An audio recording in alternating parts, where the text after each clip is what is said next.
Okay.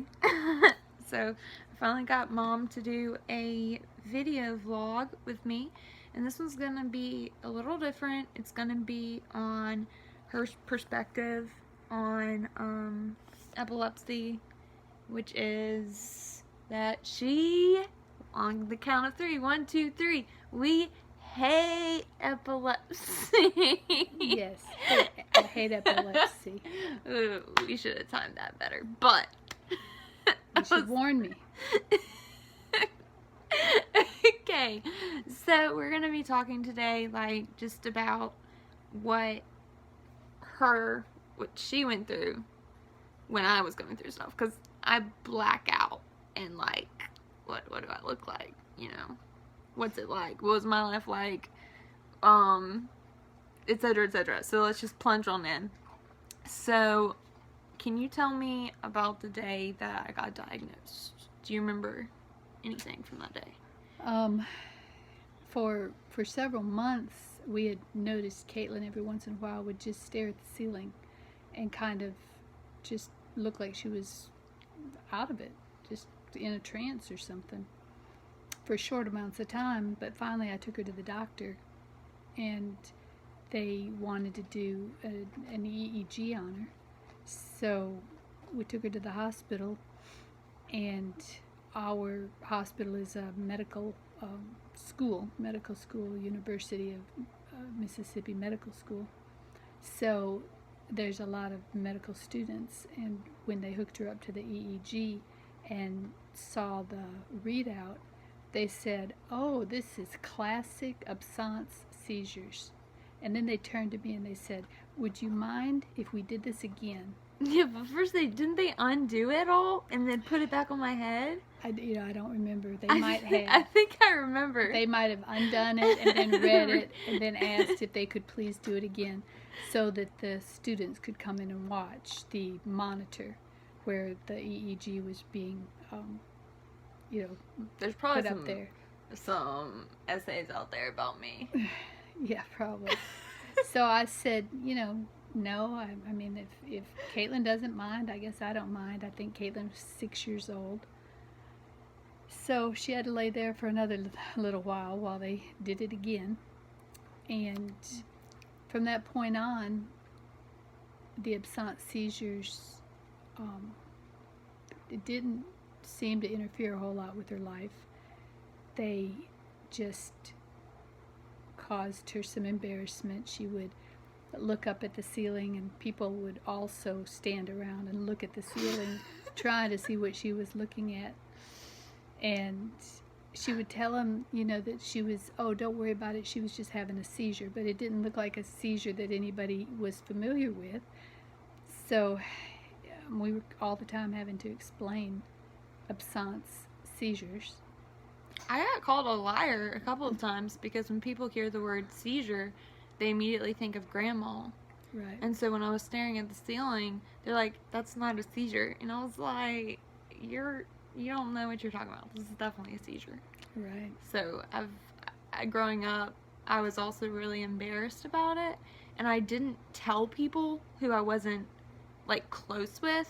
It was like I was, like, ashamed of it, and it was, I guess, until I was like 12 or 13 that I was no longer ashamed I had it. But all my childhood, there was a shame that came with it, definitely. Well, I remembered Caitlin was in a talent show one night, and she and her little friend were standing up there. They were going to sing a song. Oh my and gosh, I'd forgotten all of about a sudden, Caitlin had a seizure, and so she's just looking up like this, up at the ceiling. And the lady in charge of the talent show, she looks up at the ceiling. And people in the audience, they look up at the ceiling. And then, Caitlin comes out of it, and she's like, "Okay, I'm ready to sing." And everybody's, curious about what all that was about. But she didn't let it stop her. I mean, she didn't let being embarrassed, or the fact that she might have a seizure and be embarrassed, stop her from getting up in front of people and performing. Acting. She was in several children's musicals, and then talent shows and piano recitals, and then after age 12 she was in several plays, homeschool dramas, I think every semester. with I a was lot in of them. lines. I mean, she had to memorize hundreds of lines in these plays, and the chance of her having a seizure in the middle of delivering her lines was always, always a possibility. But I didn't really care because I memorized my lines so good that I'm like talking good about myself, but I don't even care. That for my the year after my senior play, we'll talk about when my seizures got bad and what it's been on you in a minute. I was Marilla Cuthbert in Anne of Green Gables, and I memorized my lines so well that I talked through the seizures. I was looking up yes, but I still delivered the line. It was just slower. So, like, I knew the line. And when I came out of it, like, Matthew or Anne, whoever I was talking to, still, like, they talked back to me. And then within seconds, I realized what my next line was. So no one noticed except for the people who knew I had epilepsy, which was the cast. No one in the audience even noticed. Right. I mean, they might have wondered, like, why is she looking up as she speaks? But it was so subtle, and that's, like, how well, because I knew I had a big part. I mean, I was Marilla, which is mind-boggling in itself, because I could not see myself playing Marilla, but anyway. Okay, when I had my first convulsive seizure, like, what were your things or thoughts, or, like, just tell me about my health. You're talking about, like, back when you were around 18? Yeah, when my health started getting really bad, and I started having to, She started having instances where she would just go limp and fall on the floor once in a while. And that was frightening because we didn't understand why it was happening. And then when she got a little bit older, the dog is trying to eat the Kleenex out of the book. When she got a little bit older, or, a little bit later on, she would have instances where her legs would just jerk up and down, back and forth, and she couldn't stop it, or her arms would start jerking. And then just in the last 6 months or so, she's had whole body convulsions. And I was very concerned because I knew that, or what I thought I knew about seizures, was that it could be dangerous for the brain for it to stay in a seizure activity for very long. And she was having these convulsions for 10 and 15 minutes at a time. So I was really concerned, and more so than what I had been about the absence seizures. So we went to the doctor and had more video EEGs done, where she had to stay in the hospital and have the electrodes hooked to her head for 48 hours or even 72 hours at a time, until they captured on video enough of the seizures to be able to see what was going on. And they said that they were not epileptic. The convulsive seizures were not epileptic. They were not being caused by abnormal electrical activity in the brain. Therefore, they were not dangerous to the brain. Hallelujah! Now, they're dangerous only in that if she were to fall on the floor and hit her head, which has happened, then she can get hurt that way, but they're not life-threatening like what I was so concerned about when they first started. I don't think you even told me that you were like, these are life-threatening seizures, because I don't think you wanted me to be scared or anything. No. I didn't. But I mean, I was asking the doctor about it, and he was concerned enough to get us in within a week. So that's why I went there so fast. Yeah, I mean, I wonder I mean, he wanted to make sure that, you know, what was going on wasn't being, um, wasn't life-threatening. Um, so these past couple of, I guess, like, taking care of me, I don't know how to word it. What? It's not been hard to take care of you, really.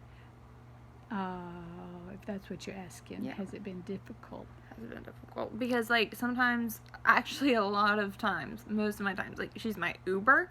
She was my teacher. She was my, like, if I can't do something, like, Well, she's able to it's been kind of do like it. just an extended teen years, Yeah. in that I was driving her all around when she was 13 and 14. Well, shoot, 8, 9, 10, 11. She From my always, childhood. she always had a lot of places that she needed to go. Enjoyed being social. So it's just been like an extended teen years, because you know, at age 16 or 17 she didn't start driving. So which was very sad. That was a very sad day. I remember that day. it is sad for Caitlin not to be able to drive, but because I'd saved up for a car. And for me, it just means I kept driving her. You know, it wasn't like it was any more difficult than it was when she was 15 and couldn't drive anyway. The hardest part about it is not the driving her or the making sure that she's got her medication. It's just watching her have to go through this. You know, that's the hardest part. Nobody likes to see somebody they love hurting, or and these seizures are they're a little scary. yeah, Sometimes I can't breathe. they're scary. They throw her body around. She doesn't have any control over her body, and I get strong when I have a seizure. I can't. Yeah, she'll bend her back she'll arch her back, and her head will go way like even back. Daddy sometimes can't. No, like you can't bend her. I mean, she bends backwards, and we try to bend her forward to keep her head from hitting something, and there is no bending her. I probably have the strength of like 2 people. Well, I don't know. it's like her muscles get tight, very tense. Yeah. So I feel strong. anyway, that's the hardest thing, is just watching her and dealing with her, you know, the emotional aftermath of a bad day when she just doesn't feel good. The medication sometimes makes her sick to her stomach, and Throwing then, up sometimes. yeah, and then the seizures make it so it's difficult to do anything out of fear. I mean, if she stands up to wash dishes, and if it's a bad day and she's having a lot of seizures, she doesn't want to take the chance to go in there and stand and wash dishes or do the laundry or anything where she's having to be up and walking around. And then, like, I tried to do the dishes. Was it yesterday or 2 days ago? 2 days, I think. 2 days. Yesterday wasn't with It Amber. may have been yesterday. Okay. I don't know. I don't know. I tried to do the dishes because I got that kitchen looking so good, and I wanted to keep it looking that way. And I started having seizures, and so I was like, speaking of laundry, and so I got a chair, you know, and sat in the chair to wash dishes because I was like so determined to do these dishes, even though I was having seizures. And Mom was like, I really don't think you'll be able to do these dishes. And so that's like frustrating, but the thing is, these seizures are triggered mainly by like stress and anxiety. Those are like some triggers. That's what they say. And so, like, I get frustrated with myself when I can't do something. And so, like, something as small as like not being able to wash dishes makes it worse. So I feel lazy, but it's like, okay, which one do I go with? You know, the having seizures, or like I can't. It's a weird balance. So I get frustrated with myself and my brain, which just causes me to have more seizures. So like Vicious cycle. it's a vicious cycle. So I try not to. I try to stay calm. Try to like think happy thoughts. And mom's always been there, like, because I do have meltdowns, just like any other human being. I feel like going through this would. So mom's always there, which is really nice. She'll tell me, like, she's like, I hate that you're going through this and stuff like that, stuff that I don't tell myself, I guess, because I'm like, I mean, I don't like that it happens to me, but I try to, I mean, I feel like I try to stay positive. Mm-hmm. Yeah. She's a very positive person. And so hearing someone else say, like, it's hard for me to watch, or I hate that you're going through it, it's just kind of like a nice thing to hear. I don't know if that makes sense. It's just kind of like a, okay, Yeah. so someone cares. Right. You know? Right. Somebody's showing you empathy. Empathy. Mm-hmm. And I mean, I by no means, like, I've always, well, probably like the past 4 years, I've always felt like guilt that, like, mom has, like, does those things for me. But when I realized, like, mom is okay, I remember one time, like, I cried and I was, like, apologizing for the fact that I had epilepsy, and mom was like, this is just what mamas do. And I was like, yeah, but you shouldn't have to do this for me. Like, I should be able to do it by myself. So I'm very thankful I got a good mom. So that's, I'm trying to think what else needs to be covered. I don't know. It's kind of a long video already. Yeah, I've made longer, so Okay. some people watch them, some people don't. So yeah, I guess just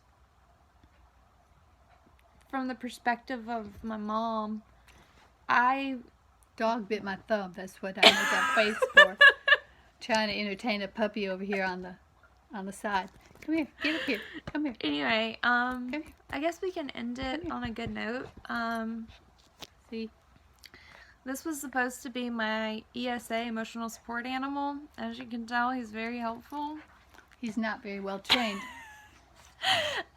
So I'm gonna end with a quote that I kind of live by, and it says, you can choose to be happy, and that's something mom's taught me, that you get to choose whether you're happy or you're sad every day. You live by that. And then there's also scriptures, millions of them. No, maybe not millions, but a lot. Yeah, a lot. That also do that. But mainly I try to live by, like, just that one thought. When I come out of a seizure, the first words that come to mind are, I can choose to be happy. Like, I can choose how I deal with this situation. And so I think mom's taught me very well how to cope with this, and God as well has always helped me through. So between God and my mom, I feel like I'm doing the best I can. Yep. Absolutely. So we pray for the day that she doesn't have any more. yeah, and I know completely it's gone. coming. So Yep, we're just waiting on God. Waiting on God. Yeah, that's very reassuring. So, anyways, love y'all. Thank you for following my journey, and y'all are amazing people. Stay safe during Corona, and I'm praying for y'all. That's it. Love you guys. Peace out.